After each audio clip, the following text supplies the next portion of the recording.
बहुत दूर एक घने जंगल के किनारे गोलू नाम का एक छोटा पर बहुत शरारती गिलहरी रहता था। गोलू की सबसे बड़ी समस्या ये थी कि वो कहीं भी 1 मिनट के लिए शांत नहीं बैठ सकता था। वो हमेशा कूदता रहता, दौड़ता रहता और हर चीज को उलट-पुलट कर देता। एक दिन गोलू जंगल में एक शानदार चीज की तलाश में घूम रहा था जब उसकी नजर जमीन पर पड़ी एक पुरानी ऊनी टोपी पर पड़ी। वो टोपी इंद्रधनुष के रंगों जैसी लग रही थी, लाल, पीली, नीली, हरी। वाह, ये तो मेरा नया घर बनेगा, गोलू चिल्लाया और जल्दी से टोपी को उठाकर अपने सिर पर पहनने की कोशिश की।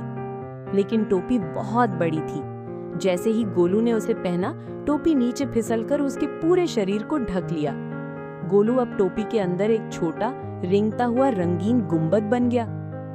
गोलू को बाहर कुछ दिखाई नहीं दे रहा था, इसलिए उसने घबराहट में दौड़ना शुरू कर दिया।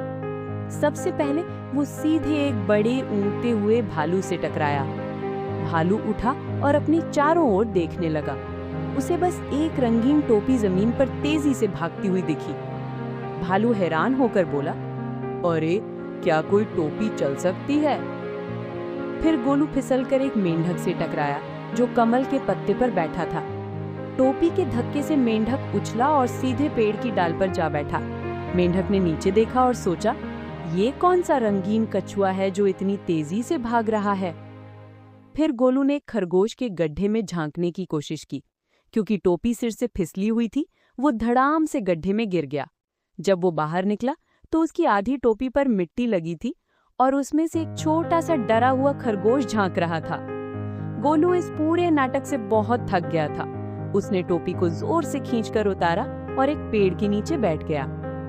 जब वो टोपी को देख रहा था, तभी एक छोटी सी चिड़िया आई और टोपी के ऊपर बैठ गई। चिड़िया ने मीठा गाना शुरू कर दिया। गोलू को अचानक महसूस हुआ कि इस टोपी के अंदर शांति और आराम है और शायद ये शरारतें करने के बजाय आराम करने के लिए ज्यादा अच्छी है। गोलू ने टोपी को जमीन पर रखा, उसमें एक आरामदायक घास का बिस्तर बनाया और दोपहर की नींद लेने के लिए उसके अंदर घुस गया। उस दिन के बाद गोलू ने टोपी को अपनी शांत जगह बना लिया। जब भी उसे बहुत ज्यादा शरारत करने का मन होता, वो टोपी के नीचे थोड़ी देर आराम करता और शांत होकर बाहर आता।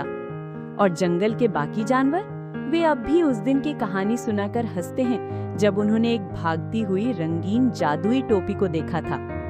सीख, कभी-कभी सबसे अच्छी शरारत सिर्फ आराम करना होती है।